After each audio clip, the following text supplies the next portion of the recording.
teman-teman, selamat datang di Diet Mukbang. Hari ini sudah sampai di edisi berapa ya? Kalau nggak salah kayaknya sudah sampai ke 10 ya kita ya. Gimana? Sudah mengikuti edisi yang sebelum-sebelumnya? Perlu teman-teman tahu ya, di Diet Mukbang ini memang secara langkah-langkahnya memang sudah saya sesuaikan, okay? Jadi langkah pertama nopo membentuk mindset semuanya itu sudah saya susun dari awal, okay? Jadi kalau jenengan yang baru mengikuti atau hanya mengikuti sepotong-sepotongnya saja, mungkin agak kebingungan, okay? Karena memang step diet kita saya melangkahnya dari dasarnya dulu. Karena kebanyakan orang yang gagal diet itu ujuk-ujuk atau mendadak ngerti-ngerti langsung masuk ke step yang paling berat, yaitu step makan sama step olahraga. Dikirain itu step yang terpenting ya, step yang terpenting harus dilakukan pertama kali gitu ya. Padahal seharusnya untuk kita diet itu kan sebuah proses yang akan kita lalui seumur hidup. Goalnya kan kita mau sehat. Kalau kita mau sehat kan jelasnya kan kita maunya kan sehatnya seumur hidup ya teman-teman ya. Nah, karena kita mau melaluinya seumur hidup, jadi kita bangun fondasinya dari awal dulu. Menata mindset dulu. Apa yang harus teman-teman atur terlebih dahulu sebelum sampai di pola-pola yang terasa paling sulit, yaitu pola olahraga, aktivitas sama pola makannya. Nah, kalau jenengan mendadak langsung masuk ke pola makan, langsung masuk ke pola olahraga, kebanyakan akan merasa berat karena nggak disusun dari step awalnya dulu. Kalau step awalnya kita membangunnya sudah tepat, maka nanti kalau sudah sampai di pola makan, sudah sampai di pola olahraga dan pola-pola yang lainnya, maka itu akan terasa lebih ringan. Jadi seperti itu. Nah, sebelum kita masuk ke pembahasan kita di Diet Mukbang edisi yang ke-10 ini, kita mau bahas makannya dulu ya, karena di sini kita kan dietnya sambil makan ya, ngomong-ngomongnya sambil makan. Nah, hari ini saya ada menunya wortel ya, dari sini dulu ya. Saya ada menunya wortel. Teman-teman mungkin ada yang bertanya, kenapa nggak di jus aja mbak gitu ya. Saya tidak merekomend jus ya, karena jus itu kayak kita meninggalkan satu step yang terpenting dari pencernaan, dari proses pencernaan kita, yaitu mengunyah. Okay. Padahal dalam proses mengunyah itu di dalam mulut itu kan sudah keluar enzim ya.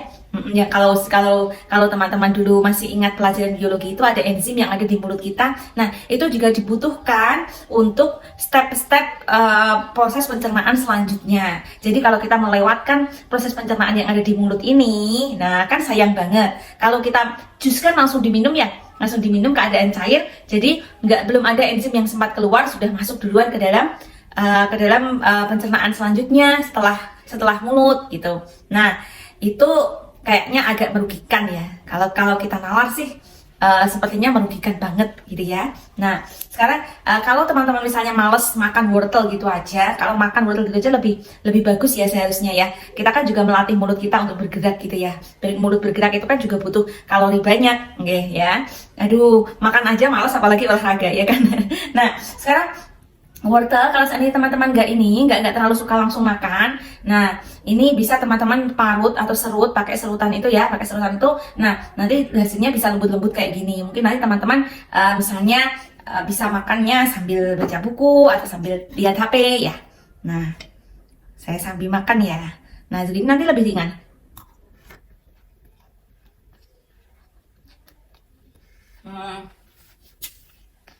Kemudian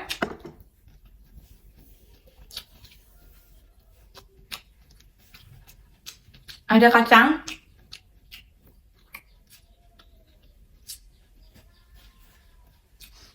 tanah ya. Kemudian ada sup tahu ya. Ini tahunya cuman saya rebus saja, tuh saya bikin kuahnya pakai sup tahu pedes ya. Kemudian di sini sayurnya karena musim tomat, jadi saya selalu ada tomat. Tadi saya sudah makan buahnya ya. Ini ada jeruk. Kemudian ini ada daging. Nasinya mana mbak? Ya, saya memang orangnya jarang makan nasi. Seperti ya kalau misalnya ada ini ya, ada seputar berita dari sana sini, Mbak Dani nggak pernah makan nasi loh, itu loh ya. Memang saya memilih, saya bukannya bukannya nggak suka nasi atau nggak pernah makan nasi. Memang saya memilih untuk tidak makan nasi karena sesuai dengan diet mukbang yang ke-9 kemarin ya, tentang apa? tentang genetik itu, saya kan memiliki genetik yang metabolisme saya sangat rendah banget. Saya itu menderita buang air besar yang tidak lancar sejak saya kecil. Itulah kenapa saya gampang gendut banget. Jadi bentuk badan saya itu kan bulat ya, bulat. Kemungkinan besar saya endomorph ya. Jadi terus saya mengeksplorasi atau meneliti mengobservasi tubuh saya sendiri. Ternyata yang membuat saya kesulitan buang air besar itu dari karbohidrat yang sulit untuk dicerna, yaitu dari nasi atau beras, biji-bijian, dari ini tepung-tepungan. Jadi memang saya dietnya pertama sekali dulu saya memang menghindari itu. Tapi bukannya saya menghindari karbohidrat ya, saya tetap makan karbohidrat. Tapi karbohidratnya biasanya saya ganti, misalnya dengan ini telo ya. Telo, getuk telo kalau teman-teman ini ya, kalau teman-teman biasanya ke pasar ya. Nah, saya tetap makan karbohidrat, saya tidak meninggalkan karbohidrat sama sekali, tapi karbohidrat saya ganti dengan karbohidrat yang banyak seratnya. Jadi saya memang makanannya full serat gitu, ada sayur, ada ini kacang tanah kan juga ada seratnya ya, telo juga ada seratnya, buah-buahan gitu ya. Dan kemungkinan seperti saya selalu bilang ini apa yang saya makan ini adalah yang sesuai dengan tubuh saya, karena saya genetiknya endomorph, jadi memang saya makannya harus hati-hati. Apa yang tubuh saya kesulitan untuk mengolah, itu memang benar-benar saya milih untuk tidak memakannya dulu. Saya juga tetap makan nasi kok, tapi ya cuma 1 bulan berapa kali gitu ya. 1 bulan bisa dihitung dengan jari, karena saya juga mempertimbangkan kondisi tubuh saya, karena tubuh saya memang kebetulan saya memang dikasih jatah sama Allah bahwa tubuh saya lemah untuk mengolah karbohidrat yang terlalu berat. Memang benar. Jadi kalau saya makan nasi terlalu banyak atau makan roti-rotian, tepung, mie yang terlalu over, itu memang saya macet, BAB-nya macet. Bisa 1 hari, bisa 2 hari, bisa 3 hari, sampai sekarang. Walaupun saya sudah mengatur pola sedemikian rupa, sudah olahraga, pola-pola sudah saya tata sedemikian rupa, tapi tetap saja kalau seandainya saya menjauh dari dari pola saya yang tepat itu, efeknya saya tetap akan kesulitan buang air besar, Jadi bukannya saya pikir nasi itu bikin gemuk itu mboten, tapi memang itu tidak ya. Tapi memang ini adalah pilihan saya, Pilihan saya untuk tidak makan nasi karena memang nasi sama roti-rotian, tepung-tepungan, sama minuman manis itu memang tidak cocok untuk tubuh saya. Dalam artian tubuh saya cepat capek kalau saya makan makanan kayak gitu. Misalnya saya terlalu banyak makan buah sekalipun, itu nanti saya akan ngantuk. Makan nasi terlalu banyak juga akan ngantuk. Mimian, roti-rotian, kemudian minuman manis, itu semuanya itu bikin saya ngantuk. Kalau saya ngantuk itu artinya ngantuk dalam arti ngantuk siang ya, ngantuk di siang hari ya. Kalau ngantuk di malam hari kan memang kondisi kita memang minta untuk istirahat, tapi kalau di siang hari itu memang saya maunya beraktivitas saya kalau terlalu ngantuk banget, apalagi ngantuknya itu kalau sesudah makan, itu artinya memang tubuh saya ada sesuatu di dalamnya gitu ya. Saya mengobservasi diri saya sendiri dan kemudian itu alasannya. Makan makanan yang tidak sesuai dengan jatah tubuh saya. Mungkin kalau jenengan makan nasi nggak masalah, karena mungkin kondisi jenengan beda dengan saya. Saya makan nasi juga nggak apa-apa mbak, saya juga nggak gendut. Iya, karena jenengan memang kondisinya beda dengan saya. Makanya saya selalu bilang apa yang saya makan ini belum tentu sesuai dengan jenengan. Jadi saya tidak menuntut jenengan untuk makan plek ketuplek dengan apa yang saya makan, itu enggak. Monggo jenengan observasi sendiri makanan apa yang sesuai untuk jenengan. Yang jelas saya cuma ngasih garis besarnya mawon bahwa makanan itu seharusnya bervariasi, tidak terlalu fokus pada salah satu nutrisi stok. Misalnya dengan makan nasi, kentang goreng, mie. Nah, itu kan cuma karbohidrat tok, dengan sarapannya itu tok. Nanti siang mie lagi, mie ayam. Kemudian nanti sorenya nasi goreng tambah kerupuk gitu ya. Itu kan 1 hari makannya jenengan itu kan cuma karbohidrat tok. Jadi nggak ada sayurnya, nggak ada proteinnya, nggak ada lemaknya, nggak ada karbohidratnya. Cuman itu karbohidratnya kan kompleks semuanya ya. Karbohidrat simplek ya, karbohidrat yang miskin nutrisi gitu. Jadi tubuh kita nggak kemasukan nutrisi setiap hariannya gitu. Karena tubuh kita itu adalah spesies omnivora. Jadi kita makannya itu beragam, semuanya kita makan karbohidrat, protein, sama lemak yang merupakan makronutrisi, nutrisi besar yang dibutuhkan untuk tubuh kita. Saya ulangi lagi itu ya, karena memang ilmu itu harus diulang-ulang biar neuron dalam otak kita itu cepat nyantol dan tersambung sempurna. Jadi nanti ketika jenengan kondisi emosinya ketika makan kan biasanya emosi dulu ya. Aku kan nggak suka makan itu, Mbak, makan protein, aku kan nggak suka ini. Tapi kan berhubung jenengan prefrontal cortexnya sudah terisi bahwa tubuh kita itu makanannya harus beragam, ya nanti insya Allah kalau jenengan neuronnya sudah lekat, sudah tebal sambungannya, ya jenengan akan tubuh otak jenengan akan ngasih tahu jenengan sendiri, oh ternyata memang aku makannya harus beragam gitu. Jadi nggak terbajak oleh emosi terus gitu jadi cerdas, diet dengan cerdas ya namanya ya. Nah kemudian yang ini protein saya hari ini ada daging ya, ada daging sapi.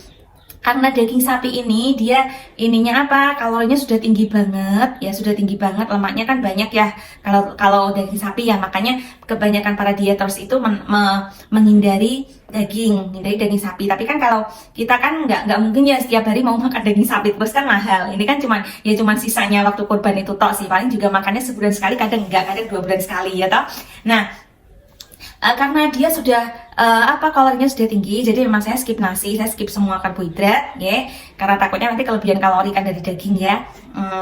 Jadi dengan kalau saya mau mengkonsumsi daging ya sebenarnya nggak masalah sih ya. Misalnya yang penting nggak terlalu sering banget gitu ya, karena susah banget ya kalau kita mengontrol kalorinya dari daging, karena dia kalorinya udah terlalu tinggi banget. Jadi kita harus pintar-pintar men-skip kalori-kalori yang tinggi itu, kadang nggak bisa masuk gitu ya. Nah kan sayang gitu. Oke.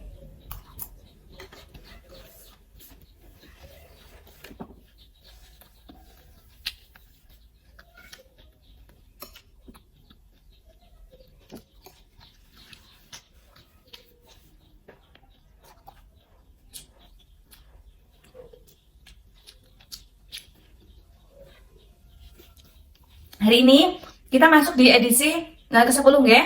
Kita mau bahas tentang apa ya? Sesuatu yang agak nyebelin ya kayaknya ya. Oke. Sesuatu yang agak nyebelin yaitu tentang sindiran atau nyinyiran tentang diet ya. Kadang yang bikin kita tumbang, yang bikin kita cepet tumbang itu ya, kadang rasa pekewo, rasa isin, atau rasa malu, rasa ingin kayak merasa dijauhi, atau kadang merasa diomongin gitu ya. Nah biasanya ada orang yang gini ya, mungkin ada salah satu teman-teman temennya jenengan ya, yang kalau misalnya jenengan niat diet gitu ya, jenengan udah ngumumin bahwa jenengan diet, jenengan misalnya pas acara apa gitu ya, jenengan nggak ngambil minuman manis. Nah ada teman jenengan yang curiga nih, ngapain nggak ngambil minuman manis, kamu diet ya. Nah ada juga yang kadang misalnya pas makan bersama gitu ya, aku minta air putih aja, nggak usah es gitu. Terus temannya nyolot, helah diet ya, paling juga tahan seminggu doang, terus juga nggak nanti juga balik lagi, gaya-gayaan diet. Ada gak sih temen jenengan yang kayak gitu? Terus nanti setiap hari-harinya jenengan akan diisi dengan kayak gitu terus ya. Di mana-mana nanti jenengan kayak diasingkan, kayak disendirikan gitu ya. Jangan dikasih gorengan loh, dia lagi diet gitu kan. Misalnya terutama kalau jenengan kumpul-kumpul di mana gitu, apalagi kalau jenengan yang orangnya ekstrovert gitu ya, yang setiap hari keluar punya banyak acara kemana-mana, itu biasanya susahnya di situ, karena nanti jenengan akan mendapatkan begitu banyak nyinyiran, begitu banyak sindiran. Nah, terus gimana caranya jenengan mengatasi sindiran sama nyinyiran itu? Oke? Karena mungkin secara mentalnya jenengan belum siap ya. Kadang kalau jenengan belum punya ilmunya mengatasi emosi, mengatasi emosi mungkin jenengan akan mudah tumbang gitu, guys. Nah, sekarang coba kita tata dari dasarnya dulu, dari awalnya dulu, Oke, tujuannya jenengan diet itu apa? Apakah tujuannya jenengan untuk diet itu karena jenengan ingin menghindari omongan orang yang selalu bilang, ih kamu hamil ya? Kok perut kamu gede banget? Bahwa kamu itu nggak gendut-gendut gitu toh, boleh diet gitu. Nah, karena banyak orang di sekitar jenengan yang jenengan merasa nggak nyaman, akhirnya memaksa jenengan untuk diet gitu ya. Dan akhirnya diet jenengan itu bukan berdasarkan keinginannya jenengan, tapi jenengan mau membuktikan kepada semua orang bahwa jenengan itu bisa langsing, dan aku nggak akan diolok-olok lagi, aku nggak akan disindir-sindir lagi, aku nggak akan dibilangin gendut lagi. Apakah seperti itu tepat? Berarti jenengan dietnya karena orang, bukan karena jenengan sendiri. Nah, coba jenengan ini ya, karena saya ini sudah pengalaman. Saya sudah pengalaman gendut bertahun-tahun, saya sudah gendut sejak saya kecil, sejak saya SD sampai saya berumur 34 tahun. Sampai saya berumur 34 tahun pertama kali saya diet itu ya. 34 tahun itu. Nah, kayaknya pengalaman saya sudah cukup ya, merasakan gimana sih lingkungannya orang gendut itu seperti apa ya sejak saya kecil. Bahkan saya sampai kebal dengan semua omongan orang. Ya, depresi juga pernah, maksudnya tekanan secara emosional saya juga pernah mengalami ya, di mana saya nggak nyaman hidup dengan teman-teman sekelas, terus merasa rendah diri itu juga pernah. Terus juga pernah pada tahap yang benar-benar sudah bandel, sudah nggak gegas lagi apakah saya ini gendut atau sudahlah, saya sudah menerima diri saya. Itu saya pernah dalam kondisi seperti itu. Nah, akhirnya saya itu nggak mempan diomongin sama siapapun. Mau saya milih-milih baju, saya yang paling gede dewe, aku XXL ya, jangan lupa gitu ya, kayak udah biasa, aku udah biasa gendut. Memang saya seperti ini karena saya sudah mengalaminya sejak kecil ya. Jadi ketika saya dewasa, saya ya udah kebal gitu. Walaupun suami sendiri juga merasa nggak nyaman, sudah merasa nggak nyaman dengan penampilan saya, tapi saya tetap acuh aja gitu ya. Saya sudah sampai di tahap itu. Sama saya itu sebel kalau saya pakai baju daster gitu ya. Padahal kan kalau kita gemuk gede kan, baju yang paling tepat itu kan cuma baju daster itu. Karena kalau kita mau pakai baju yang ketat dikit atau yang berlekuk dikit, itu kan nanti kan jendol perutnya sama ininya kayak lontong ya. Ada sampai yang ngolok-ngolok saya itunya kalau sewaktu saya pakai baju model dikit itu ya, ada yang sampai nyinyir saya itu, lengannya kayak lontong gitu kok pakai baju kayak gitu, nggak cocok gitu ya. Ada yang sampai bilang gitu, tapi saya kebal ya, waktu itu saya sudah kebal. Nah, justru itu sama sekali semua olok-olokan itu, semua sindiran itu justru nggak pernah mematahkan saya, sama sekali nggak membuat saya tumbang, sama sekali nggak membuat saya terus aku harus diet karena aku udah diolok-olok orang, aku udah ini, suami udah bikin nggak nyaman. Sama sekali nggak. Saya nggak jatuh dari situ. Tapi saya waktu itu, saya itu jatuhnya atau saya niat langsung benar-benar niat untuk diet itu ketika saya merasakan ada sesuatu yang beda pada diri saya gitu ya. Saya menjadi lemesan, terus bangun tidur jadi susah banget, terus ngantukan. Kalau siang itu saya sampai susah banget mau kerja karena kondisinya memang ngantuk terus gitu ya. Terus begitu saya cek memang kolesterol saya tinggi, gula saya tinggi gitu ya. Terus darah saya, walaupun saya waktu itu yang atas yang tekanan darah itu yang atas itu 100 berapa ya waktu itu ya, 120, terus yang di bawahnya 90 ya, 90 lebih kadang. Nah, itu katanya dulu kalau tekanan darah segitu, waktu saya masih belum tahu ya, katanya tekanan darah segitu itu katanya masih normal gitu ya. Padahal sebenarnya kan kalau sudah di angka yang di bawah, sudah angka di 90 itu kan kondisi jantung saya itu kan istirahatnya nggak pol, ya, istirahatnya nggak pol. Jadi sekarang setelah saya berpola yang baik, berpola yang tepat, kemudian yang bawah, angka di bawah saya itu saya bisa mencapai angka 65. Nah, kemudian yang atasnya 115, 116 gitu ya. Ternyata pola itu juga mengubah ya, juga bisa mengubah angka gitu. Saya sekarang ininya gitu, gumun saya itu ya, saya itu heran saya itu di situ loh. Kok sekarang darah saya kok tekanannya kok segini terus ya. Nah, padahal kondisi saya kan, saya lebih aktif, saya lebih olahraga secara teratur. Saya kalau siang juga nggak pernah tidur, jarang banget tidur kecuali puasa ya, kecuali puasa sunnah. Kok malah darah saya kok normal, kok malah jantung saya bisa istirahat nih. Kalau yang di bawah, yang garis bawah, yang angka di bawah garis itu kan ini ya, pernya yang bawah itu kan menandakan kondisi di angka berapa jantung kita pada waktu istirahat. Kalau yang atas tuh pada waktu jantung kita aktif gitu ya. Nah, loh, kok aku kondisi makin aktif tapi kok malah tekanan darahku kok malah jadi istirahatnya bagus gitu ya. Loh, kok bisa gitu ya. Padahal dulu saya nggak pernah olahraga, terus nyambut gawe juga cuma di depan komputer duduk di depan komputer sehari-harinya saya seperti itu loh. Loh, kok malah tekanan darah saya tinggi. Nah, itu kan kalau saya kan bukan dari medis ya. Jadi ya cuman ya kalau orang awam kayak saya, orang biasa kayak saya kok bisa ya gitu kan, cuman gitu aja kan, cuman heran terheran-heran gitu, kagum dengan kekuasaannya Allah gitu ya. Nah, saya itu jatuhnya di situ. Jatuh saya, kemudian saya niat untuk diet. Memang saya udah merasa saya nggak kuat lagi. Saya bukan kuat sekuat yang saya bayangkan. Dulu saya pikir saya gemuk nggak apa-apa, yang penting saya sehat. Tapi toh akhirnya saya tumbang. Saya tumbang dengan kondisi saya sendiri. Saya merasa kayak udah bukan manusia lagi. Kayak apa ya, sedikit-sedikit capek gitu ya. Padahal dulu-dulu saya itu kuat banget gitu. Kenapa sekarang saya jadi gampang capek dan gampang lemes gitu ya. Nah, terus yang paling membuat saya tumbang juga itu kondisi emosional saya yang semakin nggak genah, yang semakin nggak karuan rasanya, emosional. Apalagi kalau saat ini kondisi PMS itu ya, mau head itu saya mesti ngamuk mesti itu ya. Jadi gampang banget terpancing. Kemudian saya ngamuknya itu luar biasa. Saya banting piring, banting gelas. Kemudian saya kayak mau bunuh orang gitu ya, semua orang mau anak-anak, mau suami, mau semuanya kayak mau saya serang semuanya gitu. Nah, itu terjadi sama saya. Jadi kondisi emosional saya tuh nggak terkontrol banget. Dan itu ternyata saya baca-baca memang saat kita kondisi gemuk itu hormon stres kita itu terlalu banyak beredar. Jadi kita kesulitan banget mengendalikan emosi. Jadi kita gampang baperan, kita gampang tersinggung, kita gampang ngamuk gitu nih. Jadi kalau saatnya kok tiba-tiba jenengan berubah jadi orang lain gitu ya, pada waktu jenengan gemuk kok jenengan jadi kayak bukan dirinya jenengan gitu. Nah, jenengan harus tanda tanya, itu ada apa dengan jenengan gitu ya. Kok bisa jenengan kayak gitu, padahal dulu jenengan yang kalem, yang stabil, kok sekarang jadi unstabil, jadi emosional gitu. Harusnya itu jenengan tanda tanya, itu di situ ada faktor kegemukan di situ.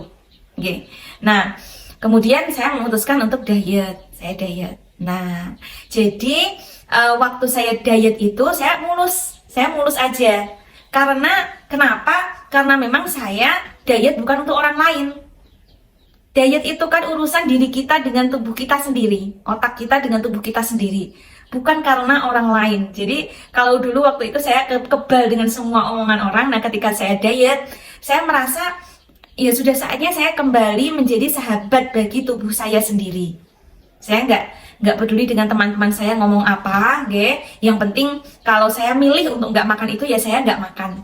Saya konsisten aja waktu itu ya, konsisten. Akhirnya lama-lama teman-teman saya, walaupun mereka juga bilang seperti itu, mereka semua juga bilang seperti, wes, iki diet, nggak usah dikasih minuman manis ya. Saya biasa aja, karena saya memang diet bukan untuk mereka. Saya diet untuk diri saya sendiri. Saya merasa diri saya lebih baik, lebih sehat, yaitu manfaat untuk diri saya sendiri. Saya yang tahu rasanya. Mereka semua teman-teman nggak tahu rasanya menjadi saya seperti apa gitu ya. Dan saya juga mereka akhirnya waktu mereka ini ya ngasih yang lain, teman-teman semuanya, yang lucunya gini, yang kayak ada teman-teman yang ngasih jajanan gitu kan ya. Teman yang lain dikasih roti, dikasih cake, dikasih kue, dikasih apa gitu ya. Saya dikasih apa? Saya dikasih itu grontol jagung.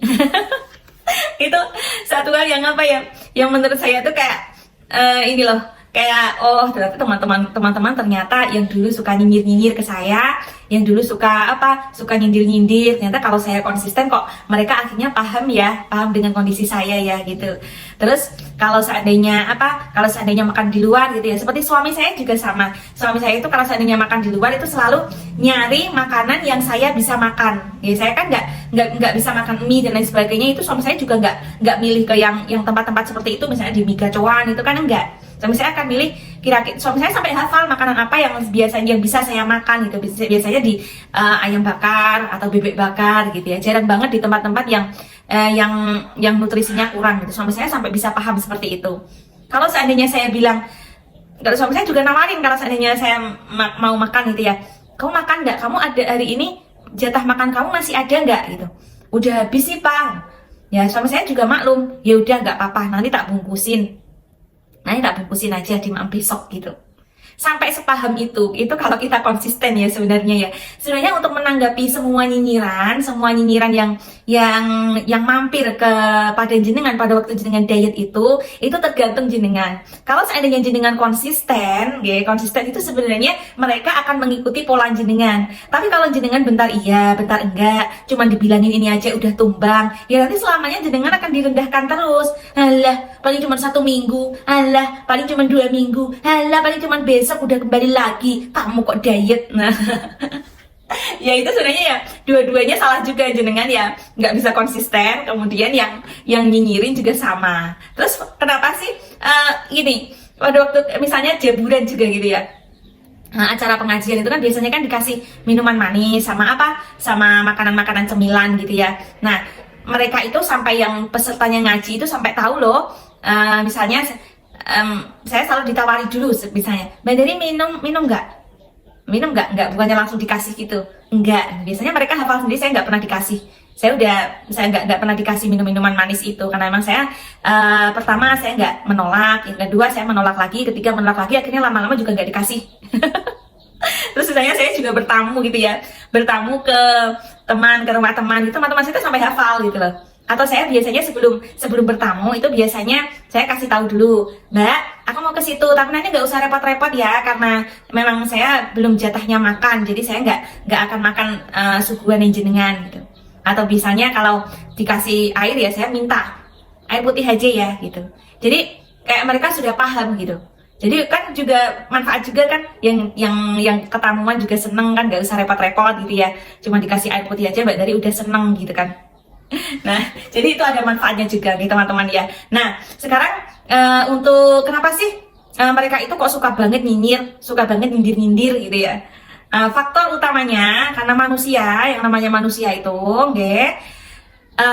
ketika menanggapi sesuatu itu kan emosinya dulu yang kerja ya, emosinya dulu. Saya dulu sudah pernah bahas tentang ini, emosinya dulu yang kerja. Semua manusia termasuk jenengan, termasuk saya, itu biasanya ketika mendengar sesuatu yang baik atau temannya mau berubah baik, itu kebanyakan tidak suka. Saya ulangi lagi, kebanyakan orang tidak menyukai orang lain yang ingin berubah lebih baik. Kalau dalam Islamiahnya mungkin setan itu bertengger dulu sebelum nalarin jenengan jalan, itu ada setan yang bertengger di otaknya kita. Kalau istilah ininya emosi dulu ya. Nah, kita nggak berbohong, mengakui aja. Saya sendiri aja kalau seandainya ada teman mau berubah lebih baik, atau ada temannya tetangganya ya misalnya ya, ini kok bisa ini, bisa itu, bisa bangun ini, bisa bangun itu ada perasaan sedikit aja di sini tuh mesti ada rasa nggak seneng gitu ya, nggak suka gitu. Atau mungkin ada temennya yang sukses gitu ya, ada rasa sini nggak suka, ya enggak.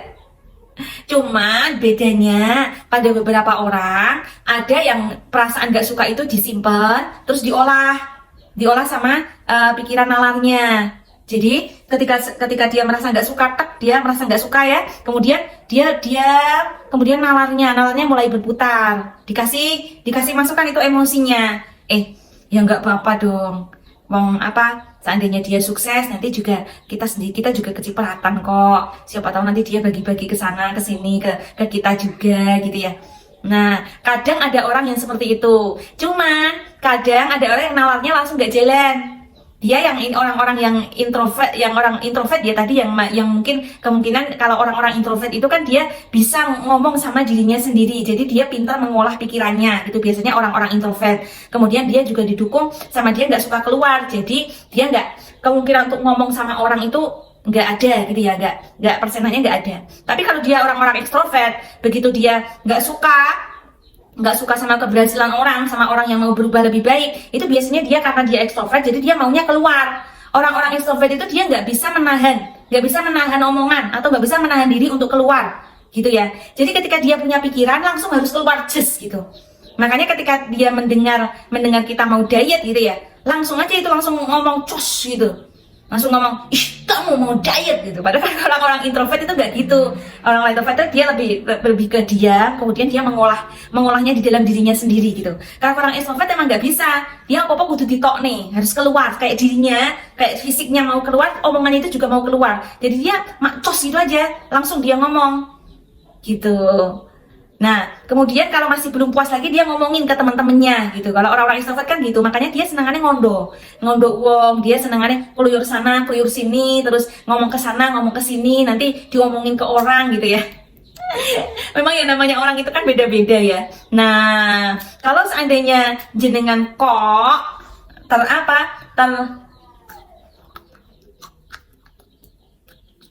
jenengan kok akhirnya terpengaruh dengan orang-orang kayak gitu. Nah, itu sebenarnya jenengan yang cerdas itu siapa? Yang nggak cerdas itu siapa gitu ya. Mereka itu cuman orang-orang yang memang nggak bisa menahan diri untuk mengeluarkan unek-unek di dalam hatinya. Semua orang sebenarnya juga nggak suka dengan kondisi jenengan yang mau diet, yang mau berubah lebih baik, entah takut ngiri lah, atau entah takut kesaingan lah gitu ya. Sekalipun dia itu sahabat jenengan sendiri, itu juga harus hati-hati gitu, karena sahabat itu juga manusia gitu. Sahabat jenengan itu bukan malaikat. Kadang dia dengan secara halus nanti dia bilang gini kan jenengan, udah deh, kan misalnya jenengan sama sahabat jenengan kan sama-sama gendut gitu ya, sama-sama gemuk, dan jenengan misalnya mau diet, dia enggak gitu kan, nanti bisa jadi mungkin dia orang yang jenengan percaya selama ini, yang selalu mendukung jenengan. Nah, ketika jenengan mau diet, ternyata dia ada perasaan itu nggak suka. Nah, dia akhirnya bilang gini, udah deh, kan kamu nggak takut ya kalau sakit, udah deh diterima diri aja gitu ya, dengan nadanya kayak halus gitu ya, kayak halus cuman mau menasihatin jenengan, tapi sebenarnya ada tujuannya di balik itu, biar jenengan itu nggak diet, biar jenengan sama-sama gendut juga. Mungkin dia ada rasa takut kalau harus gendut sendirian gitu ya. Nah, makanya kalau jenengan diet itu bukan mengharapkan validasi dari orang lain. Jadi aku mau diet, aku mau diakui sebagai seorang wanita yang seksi atau seorang wanita yang langsing gitu ya. Aku nggak mau dibilang hamil terus, aku nggak mau dibilang gendut terus, aku nggak mau diolok-olok karena setiap baju yang aku pilih selalunya nggak muat, milih kaos olahraga juga nggak muat. Nah, nanti kalau jenengan dietnya seperti itu niatnya, yang jenengan akan tumbang kalau diejek sama orang, karena jenengan niatnya memang mau menunjukkan pada mereka. Padahal sebenarnya kalau jenengan diet itu, jenengan sedang bercinta dengan diri jenengan sendiri, dengan tubuh jenengan sendiri. Jenengan mau memperbaiki tubuh jenengan sendiri. Yang tahu hasilnya itu ya tubuh jenengan sendiri, bukan orang lain. Gitu nggih. Sekalipun itu suami jenengan sekalipun nggih. Biasanya kebanyakan orang nggak mau diet gini, aku nggak usah diet nggak apa-apa. Nanti suamiku biasanya ini kasihan sama aku. Suamiku biasanya malah bilang, jangan diet sayang, nggak apa-apa gitu ya. Kemungkinan besar kalau suami jenengan bilang seperti itu, mungkin kebanyakan laki-laki itu mau nggak mau, suka nggak suka ya, suka jenengan mau nggak mau, suka nggak suka, memang mereka tentunya kalau jenengan bisa ideal, mereka lebih senang seharusnya nggih. Karena dalam kehidupan seksual sekalipun, kalau ideal itu juga lebih nyaman secara seksualnya gitu, mengakui atau tidak gitu nggih.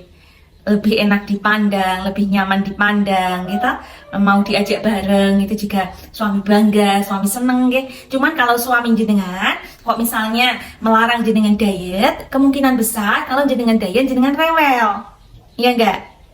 Jenengan misalnya langsung drop, masuk angin ya. Coba tonton video saya yang kenapa kalau dia jenengan masuk angin gitu ya, mungkin bisa jadi referensi bagi jenengan ya.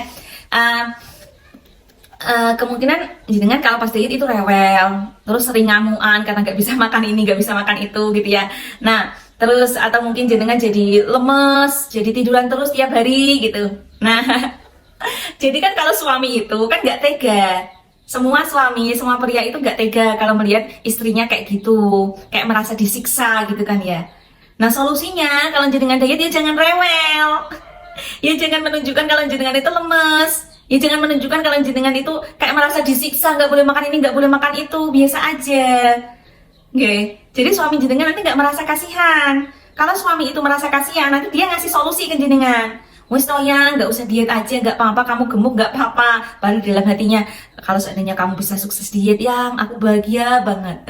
Bisa jadi di dalam hatinya seperti itu. Nah kalau jenengan diet, ya jenengan tunjukkan, jenengan happy dengan hari-hari jenengan ya tetap aktif, bekerja, jadi bisa tetap ya ngayai gawean rumah seperti biasanya kayak jenengan nggak diet. Jadi suami nggak merasa tertekan. Jadi suami nggak merasa kasihan kan jenengan. Kalau suami merasa tertekan, kasihan, nanti dia akan apa? Dia akan ngasihani jenengan, ngasih solusi ke jenengan terus.